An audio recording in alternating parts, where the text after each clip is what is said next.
Arrest തടയണമെന്നാവശ്യപ്പെട്ട് Aravind Kejriwal നൽകിയ ഹർജിയിൽ ദില്ലി ഹൈക്കോടതിയുടെ ഉത്തരവുടൻ ഇഡിയുടെ അറസ്റ്റ് നിയമവിരുദ്ധമായി പ്രഖ്യാപിക്കണമെന്ന ഹർജിയിൽ ഇഡിക്ക് കോടതി നോട്ടീസ് അയച്ചു. ജസ്റ്റിസ് സ്വർണകാന്ത് ശർമ്മ അധ്യക്ഷനായ ബെഞ്ചിന്റേതാണ് നടപടി.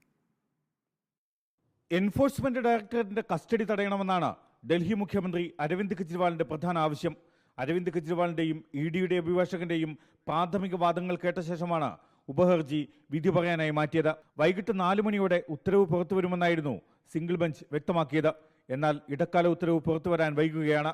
ഇഡിയെ വിശുദ്ധ പശുവായാണ് കോടതികൾ കാണുന്നതെന്നും അതുകൊണ്ട് ഇഡി തീരുമാനം തെറ്റാണെന്ന് പറയുന്നില്ലെന്നുമായിരുന്നു അരവിന്ദ് കെജ്രിവാളിന്റെ അഭിഭാഷകന്റെ വാദം. ഭരണഘടന നിർവചിക്കുന്ന അറസ്റ്റിന് വിരുദ്ധമാണ് ഇഡിയുടെ നടപടി. സംശയത്തിന്റെ പേരിൽ മാത്രമാണ് ഇഡിയുടെ അറസ്റ്റ്, തെളിവുകളുടെ അടിസ്ഥാനത്തിലല്ല. മാതൃകാ പെരുമാറ്റച്ചട്ടം നിലവിൽ വന്ന ശേഷമാണ് അറസ്റ്റ്. ഇത് ജനാധിപത്യ വിരുദ്ധമാണ്. രാഘവ് മകുന്ദയുടെ 8-ൽ 6 മൊഴികളിലും കെജ്രിവാളിന്റെ പേരില്ല. ശരത് റെഡ്ഡി ഇഡിക്ക് നൽകിയ 13 മൊഴികളിൽ 11-ലും അരവിന്ദ് കെജ്രിവാളിന്റെ പേരില്ല. ഇവരെ മാപ്പുസാക്ഷിയാക്കിയതിനു ശേഷമാണ് കെജ്രിവാളിന്റെ പേര് മൊഴിയിൽ വന്നത്. ഇഡിയുടെ നടപടിക്രമങ്ങളിലെല്ലാം അടിമുടി നിയമവിരുദ്ധതയുണ്ടെന്നുമായിരുന്നു അരവിന്ദ് കെജ്രിവാളിന്റെ അഭിഭാഷകന്റെ വാദം.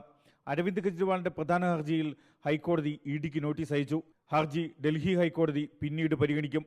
Legal desk reporter.